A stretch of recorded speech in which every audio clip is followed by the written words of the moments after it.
राधे राधे मेरे प्यारे भाइयों बहनों माताओं व बंधुओं। संस्कार की बातें चैनल में आपका स्वागत है। बंधुओं, आज मासिक चतुर्दशी के दिन मैं आपके लिए लाई हूँ भगवान शिव की कथा। बंधुओं, हर मास में कृष्ण पक्ष की चतुर्दशी मासिक शिव चतुर्दशी के रूप में मनाई जाती है।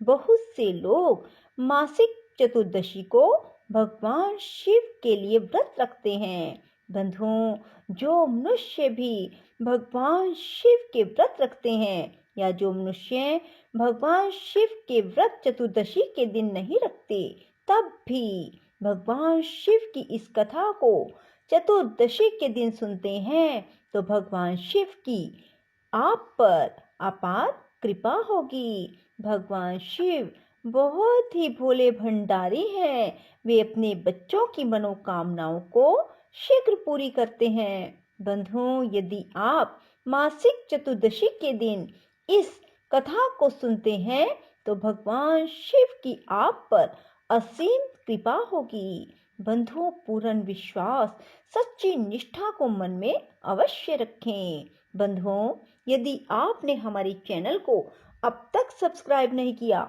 तो जरूर करें और बेल आइकन दबाना ना भूलें, ताकि आपको हमारी आने वाली सभी वीडियोस की जानकारी सबसे पहले हो सके। बंधुओं, वीडियो को पूरी सुनने के बाद कमेंट बॉक्स में जय शिव शंकर भोलेनाथ जरूर लिखें। बोलो शिव शंकर भोलेनाथ की जय हो। विदर्भ देश में सत्यरथ नाम से प्रसिद्ध एक राजा थे, जो धर्म में तत्पर, सत्यशील और बड़े बड़े शिव भक्तों से प्रेम करने वाले थे। धर्म पूर्वक पृथ्वी का पालन करते हुए उनका बहुत सा समय सुख पूर्वक बीत गया। इसके बाद किसी समय शाल्व देश के राजाओं ने उस राजा की राजधानी पर आक्रमण करके उसे चारों ओर से घेर लिया।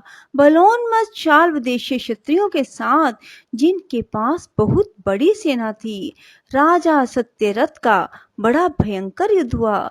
शत्रुओं के साथ दारुण युद्ध करके उनकी बड़ी भारी सेना नष्ट हो गई।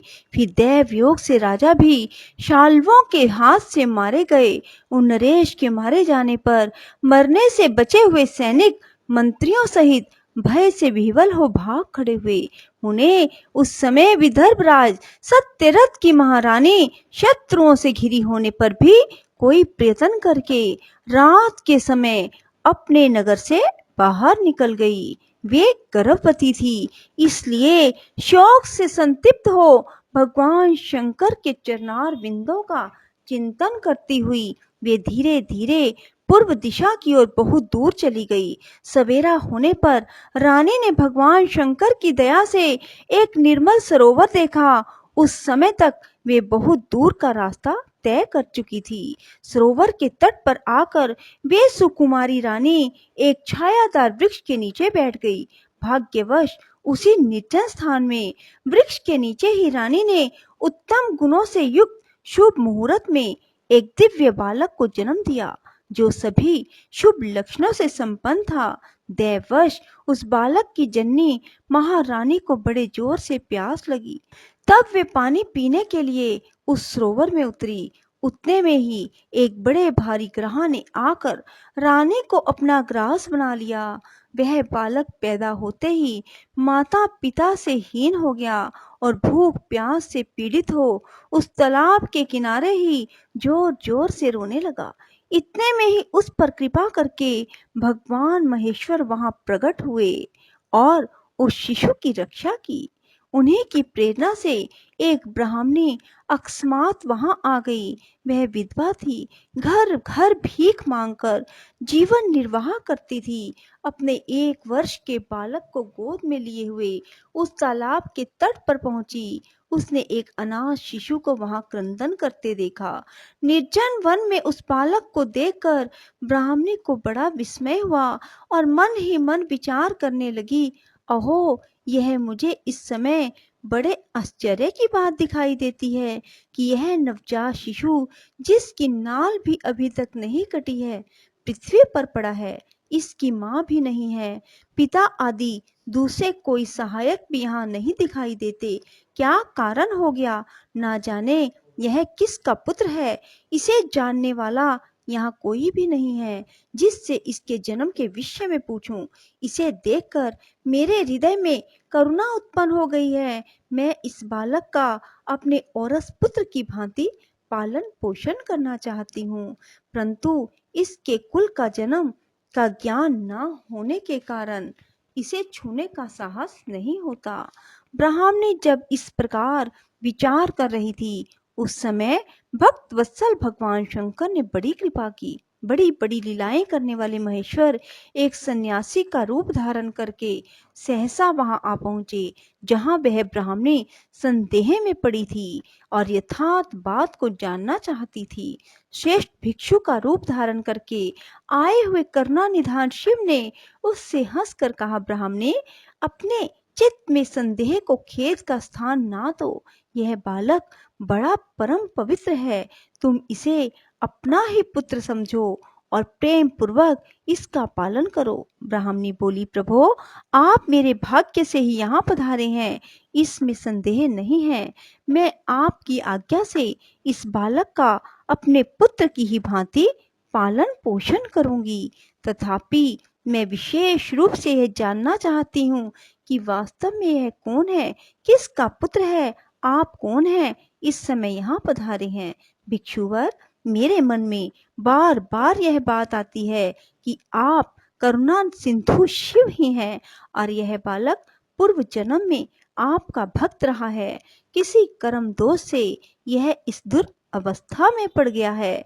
इसे भोग कर यह पुनः आपकी कृपा से परम कल्याण का भागी होगा। मैं भी आपकी माया से ही मोहित हो मार्ग भूल कर यहाँ आई हूँ। आपने ही इसके पालन के लिए मुझे यहाँ भेजा है। भिक्षु प्रवर शिव ने कहा, ब्राह्मणी सुनो, यह बालक शिव भक्त विदर्भराज सत्यरथ का पुत्र है। सत्यरथ को शाल्व देशीय क्षत्रियों ने युद्ध में मार डाला है। उसकी पत्नी अत्यंत व्यग्र हो रात में शीघ्रता पूर्वक अपने महल से बाहर भाग आई। उन्होंने यहाँ आकर इस बालक को जन्म दिया। सवेरा होने पर वे प्यास से पीड़ित हो सरोवर में उतरी। उसी समय देववश एक ग्राह ने आकर उन्हें अपना आहार बना लिया। ब्राह्मणी ने पूछा, भिक्षुदेव, क्या कारण है कि इसके पिता राजा सत्यरथ श्रेष्ठ भोगों के उपभोग के समय बीच में ही शाल्व देशीय शत्रुओं द्वारा मार डाले गए? किस कारण से इस शिशु की माता को ग्रह ने खा लिया और यह शिशु जो जन्म से ही अनाथ और बंधुहीन हो गया, इसका क्या कारण है? मेरा अपना पुत्र भी अत्यंत दरिद्र और भिक्षुक क्यों हुआ? मेरे इन दोनों पुत्रों को भविष्य में कैसे सुख प्राप्त होगा? भिक्षु वरे शिव ने कहा, इस राजकुमार के पिता विदर्भराज पूर्व जन्म में पांड्य देश के श्रेष्ठ राजा थे। वे सब धर्मों के ज्ञाता थे, संपूर्ण पृथ्वी का धर्म पूर्वक पालन करते थे। एक दिन प्रदोष काल में राजा भगवान शंकर का पूजन कर रहे थे। बड़ी भक्ति से त्रिलोकीनाथ महादेव जी की आराधना में संलग्न थे। उसी समय नगर में सब ओर बड़ा भारी कोलाहल मचा। उस उत्कट शब्द को सुनकर राजा ने बीच में ही भगवान शंकर की पूजा छोड़ दी।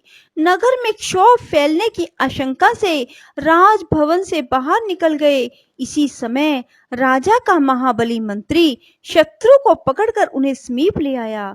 वह शत्रु पांड्य राज का ही सामंत था। उसे देखकर राजा ने क्रोध पूर्वक उसका मस्तक कटवा दिया। शिव पूजा छोड़कर नियम को समाप्त किए बिना ही राजा ने रात में भोजन भी कर लिया। उसी प्रकार राजकुमार भी प्रदोष काल में शिव जी की पूजा किए बिना ही भोजन करके सो गया। वही राजा दूसरे जन्म में विदर्भ राज हुआ और शिव जी की पूजा में विघ्न होने के कारण शत्रुओं ने उसको सुख भोग के बीच में ही मार डाला। पूर्व जन्म में जो उसका पुत्र था वही इस जन्म में भी हुआ।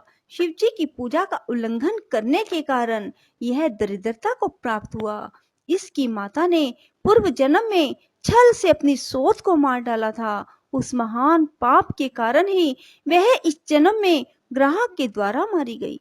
ब्राह्मणी, यह तुम्हारा पुत्र पूर्व जन्म में उत्तम ब्राह्मण था। इसने सारी आयु केवल दान लेने में बिताई, यज्ञ आदि सत्कर्म नहीं किए, इसीलिए यह दरिद्रता को प्राप्त हुआ। उस दोष का निवारण करने के लिए अब तुम भगवान शंकर की शरण में जाओ। ये दोनों बालक यज्ञोपवीत संस्कार के बाद भगवान शिव की आराधना करें। भगवान शिव इनका कल्याण करेंगे। बोलो शिव शंकर भोलेनाथ की जय। राधे राधे। जय श्री कृष्णा।